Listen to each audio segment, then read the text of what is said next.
Zanimivo, da ravno tam, kjer se je odvijala oktobrska revolucija, danes nima posebnega pomena. Tako ob 100. obletnici v Ruski federaciji ni nobenih prireditev. Ruska država, današnja sodobna Nova Rusija, veže svojo kontinuiteto iz carskih časov. Skratka, zanjo je sovjetsko obdobje rdeči klin, ki se je zaril v tisočletno rusko zgodovino. Zato danes na državni ravni nekih pompoznih, velikih obeleževanj stoletnice revolucije ne boste našli. Če se pomen revolucije, ki jo je vodil Lenin, v Rusiji danes ne kaže preko praznovanj, pa se v bolj prefinjeni obliki, v mentaliteti ruskega človeka.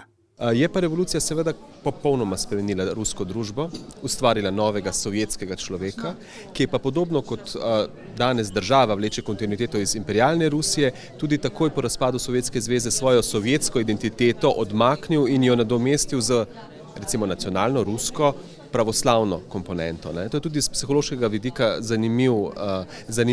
zanimiva poteza, kako zlahka, čeprav to verjetno ni lahek proces, pa vendarle zlahka prilagajamo svojo identiteto času, v katerem živimo. Mariborska knjižnica, sinagoga, univerzitetna knjižnica in raziskovalna postaja ZRC SAZU Maribor skozi dogodke ob 100. obletnici bolševiške revolucije slednjo preslikavajo v današnji čas.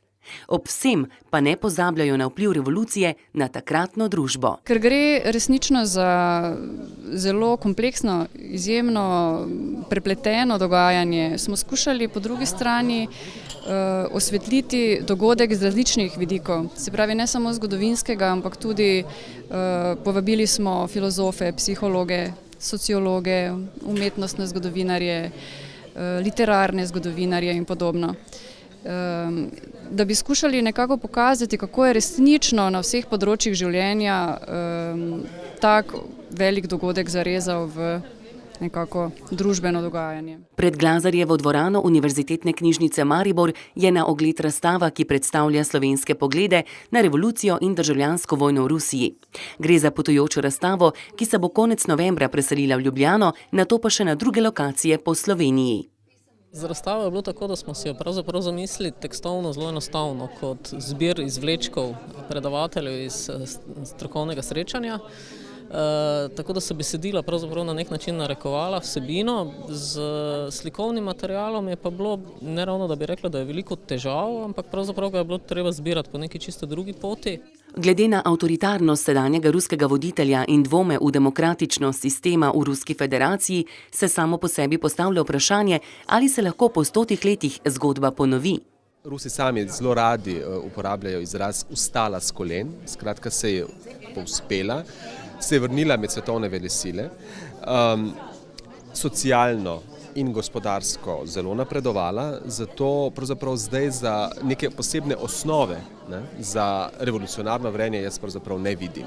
Vidim možnosti, da se posamezniki ali pa celo posamezne skupine ali družbeni sloji ne strinjajo s kremeljsko politiko, zlahka je razumeti nasprotovanje, ampak vendarle večina prebivalstva močno podpira Vladimirja Putina.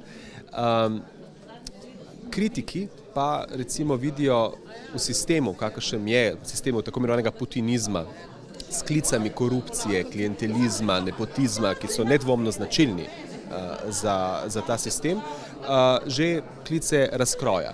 Vsi se sprašujejo, kaj bo zdaj po volitvah. Jaz sem prepričan, da bo Vladimir Putin, komu ustava tudi dopušča, še enkrat kandidiral. Ampak vprašanje pa ni zdaj, a bo kandidiral leta 2018, ampak kaj se bo zgodilo 6 let kasneje. Veliko vprašanj in malo odgovorov. Ruska federacija je bila in bo pomembna ustvarjalka podobe današnjega in jutrišnjega sveta.